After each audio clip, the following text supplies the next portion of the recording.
Hello, Madi. Ndaswera naye. Ndasonyepirwa yedu. Dzichiri chawiriri pfungwa kufunga rangu rova. Mafunga erudo nhasi atirova. Dzatataura nzara achitanaura iwopu naugwa. Mbugwa dzokumusana kukurukura dzichisvinwa ugwa. Chero anga ari magokoko anosvika kokoko enzungu dzaitana ugwa nhasi. Zeve zvedu senge pane ungatiwa tiri vaviri. Raita diki zuva dai waita usiku kwaimba iti we. Pasina arara kuzavaza dzerudo hope kupera kuti wa. Dzakurukurwa dzevana vachauya kusvika kuvazukuru. Nauye kumukumbira ndo yazomufadza zvikuru. Pazo nditi ndiri mhandara ndafonera mabururu. Usaona mufaro wandinawo nhasi uyu. Ndaswera naye. Zuva richiti vhuu, ivhu. Asvika ruchiri rungwanani. Mabori, mbovha, musoro namachira andasvikirwa rungwanani. Asvika richibuda zuva achipenya sezuva rungwanani. Agere kugogodza mino dzangu dzanzwa bwake bwema. Kunhuhwirira kwezvizorwa kunge kunhuhwirira kwemvura mbishi. Bwema ruva ndochaibwo bwandafema. Kwara kwazvo kumuchingura wanike ndiye munaku wechiuno chakarongedzwa samatombo kumatopo. Ndiye zvake wemeso anenge zimbo romoto, meso anobvira. Ngandu robvira rimi romoto rotsva norudo rinorume. Wamazama anodatswanda kuchingidzira anogutsa musvitsa. Shungu dzangu zoti ndione mazishungu kana tushungu twakati twa. Nameno machena anondizvovira kumuchato muchena. Ndiye zvake wandaswera naye manlofu. Ndiye.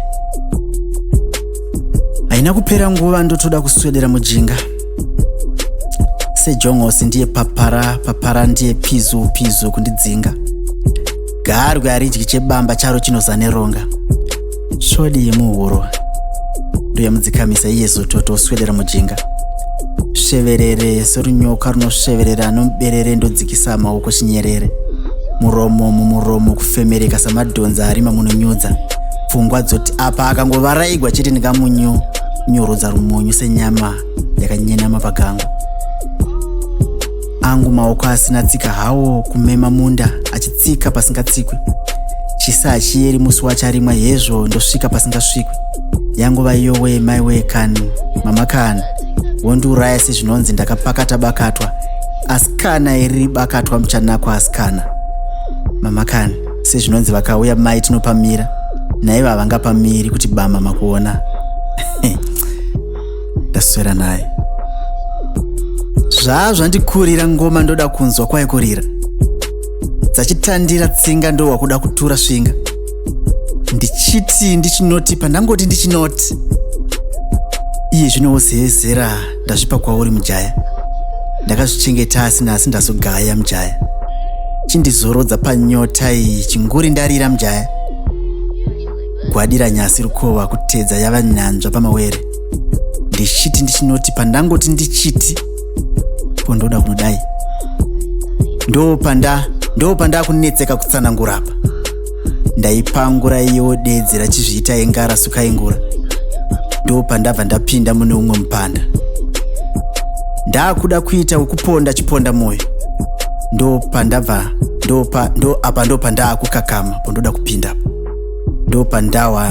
Ndo pandawa tsinga gwi wapari wa zero ndiye sarai. Ndiregerere manlove inga yatsika msheshe yamwa. Moses Kenana akaiona asi bwemo uchikana kumora. Kusiyane ina tongo kufa hondo yapera asi rugare kana kuravira. Dzora moyo chirega kururidza tsamwa. Moyo murefu ndo rudoka chiona kwadoka siya chiramwa. Simuka tiende zvaramba zvomene sandi kunyimwa. Hazvinazvo kuzopera mushe asi nasiwo ndaswera naye. Ndaswera naye. Mambo Gura Matunhu, nyanzvi yemanzwi ane musikanzwa achibaya semunzwa. Mambo.